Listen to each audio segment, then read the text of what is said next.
8 akan menjelaskan tentang peranan ilmuwan Muslim dalam kemajuan peradaban Islam pada masa dinasti Bani Abbasiyah. Bab A. Ilmuwan dalam bidang ilmu pengetahuan. 1. Bidang kedokteran. A. Ar-Razi lahir dengan nama Abu Bakar Muhammad bin Zakaria Ar-Razi di Shahriyarai, di sebuah kota di Iran dekat dengan Teheran pada tahun 854 Masehi. Jadi Abu Bakar Muhammad bin Zakaria Ar-Razi itu lahirnya di kota Iran dekat dengan Teheran pada tahun 854 Masehi. Ar-Razi itu menulis karya-karyanya tentang kedokteran secara lengkap dan sempurna. Dia tuh bikin kamus masalah kedokteran yang terdiri dari 20 jilid. Salah satu karyanya adalah Al-Hawi, diterjemahkan ke dalam bahasa Latin pada masa kebangkitan ilmu pengetahuan di Eropa. Jadi salah satu karyanya Ar-Razi itu kan Al-Hawi. Nah, itu tuh diterjemahkan dalam bahasa Latin pas waktu di Eropa tuh. Terus 2. At-Tabari lahir pada tahun 224 Hijriah dengan nama Muhammad Zarir bin Yazid bin Khalid bin Hasir. Terus dia berasal dari wilayah Amon, Baghdad.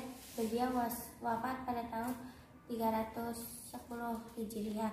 Jadi lahirnya itu pada tahun 224 Hijriah, wafatnya tahun 310 Hijriah. Terus Barakatuh. Perkenalkan, nama saya Nuna Tazkiyatul Awaliyah dari kelompok 8. 3. Bidang astronomi. A. Al-Faraji. Dia adalah astronom resmi dinasti Bani Abbasiyah.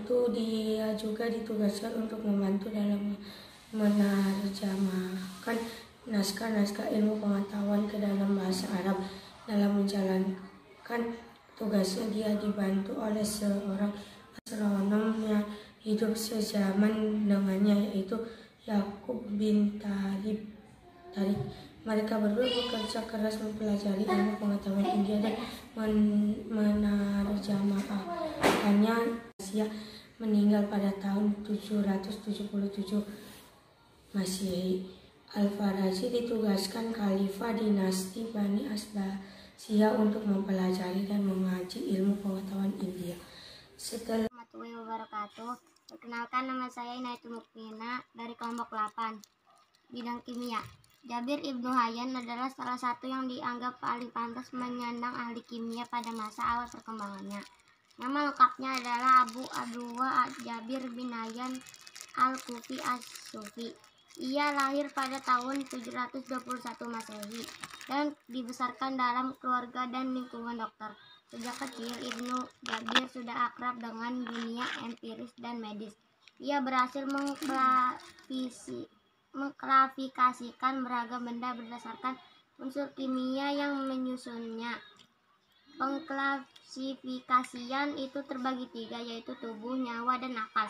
Karya dan buku-buku Jabir Ibnu Hayyan terbagi ke dalam beberapa kelompok penting.